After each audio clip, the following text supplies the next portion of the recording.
Welcome to recipes in my way. இன்றைக்கி நம்ம அருமையான சுவையில் சாதம், சப்பாத்தி, பரோட்டா எல்லாத்துக்கும் பொருத்தமான ஒரு குழம்பு தான் செய்ய போகிறோம். இது எப்படி செய்கிறது, இதுக்கு தேவையான பொருட்கள் என்ன பார்க்கலாம் வாங்க. குக்கரில் 2 டேபிள் ஸ்பூன் எண்ணெய் விட்டுக்கலாம். சின்னதாக 3 துண்டு பட்டை, 3 கிராம்பு, 3 ஏலக்காய், ஒரு பிரியாணி இலை, 1 டீஸ்பூன் சோம்பு, 2 வரமிளகாய், கொஞ்சமாக கருவேப்பிலை, ஒரு 10 செகண்ட் இதை பிரட்டி விட்டுடலாம்.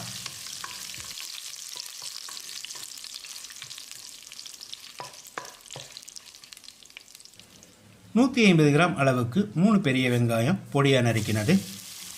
வெங்காயத்தை பொன்னிறமாக வதக்கிடலாம்.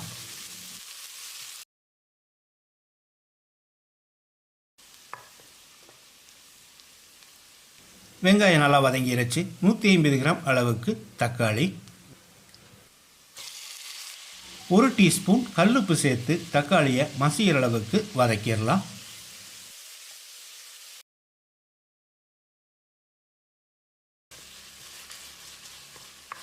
தக்காளி மசிகிற அளவுக்கு வதங்கிருச்சு. இதில் 1 டேபிள் ஸ்பூன் இஞ்சி பூண்டு விழுது சேர்த்து பச்சை வாசனை போகிற அளவுக்கு ஃப்ரை பண்ணிக்கலாம்.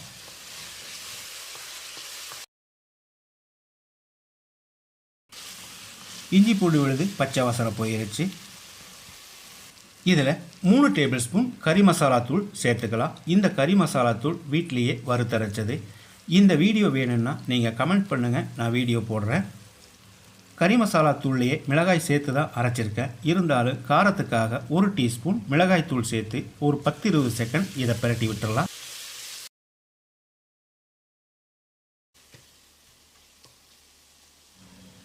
இப்போ இதில் 3 கப் அளவுக்கு தண்ணி சேர்த்துக்கலாம்.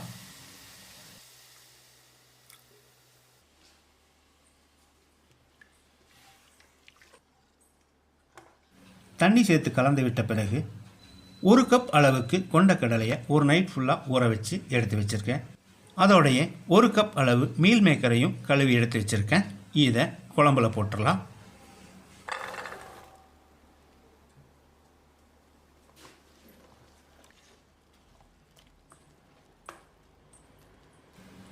இது ஒரு 5 நிமிஷம் கொதிக்கட்டும். மூடி வச்சிடலாம்.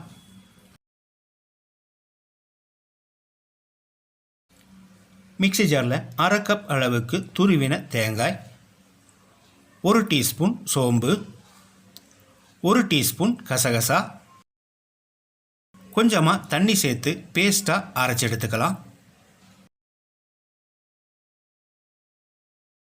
நம்ம அரைச்ச இந்த பேஸ்ட்டை கொதிக்கிற குழம்புல ஊற்றிடலாம்.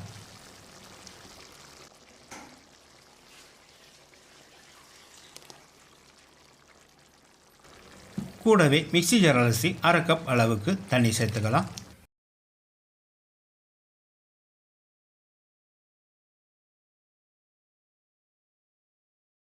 தேங்காய் அரைச்சி ஊற்றின பிறகு தேவையான அளவுக்கு உப்பு சேர்த்துக்கலாம். நான் 1 டீஸ்பூன் கல்லுப்பு சேர்க்கிறேன். இது சரியாக இருக்கும்.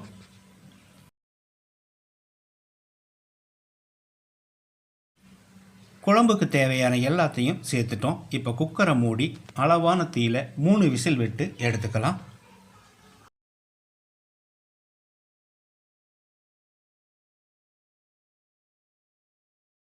3 விசில் வந்து ப்ரெஷர் அடங்கிருச்சு. இப்போ திறந்துடலாம். அருமையான வாசனையோட மணக்க நம்மளோட கொண்டக்கடலை மீல் மேக்கர் குழம்பு ரெடி ஆயிடுச்சு. பொடியாக நறுக்கின மல்லி இலையை தூவி கலந்து விட்டு இறக்கிடலாம். கிட்டத்தட்ட நான்வெஜ் டேஸ்ட்டில் நான் செஞ்சுருக்கிற இந்த கொண்டக்கடலை மீல் மேக்கர் குழம்பை இதே மாதிரி இதே அளவுகளோட நீங்களும் செய்து பாருங்கள். இந்த வீடியோ பிடிச்சிருந்தா லைக் பண்ணுங்கள், கமெண்ட் பண்ணுங்கள், ஷேர் பண்ணுங்கள். சப்ஸ்கிரைப் பண்ணாதவங்க சப்ஸ்கிரைப் பண்ணுங்கள். மறக்காமல் பெல் பட்டனை கிளிக் பண்ணுங்கள்.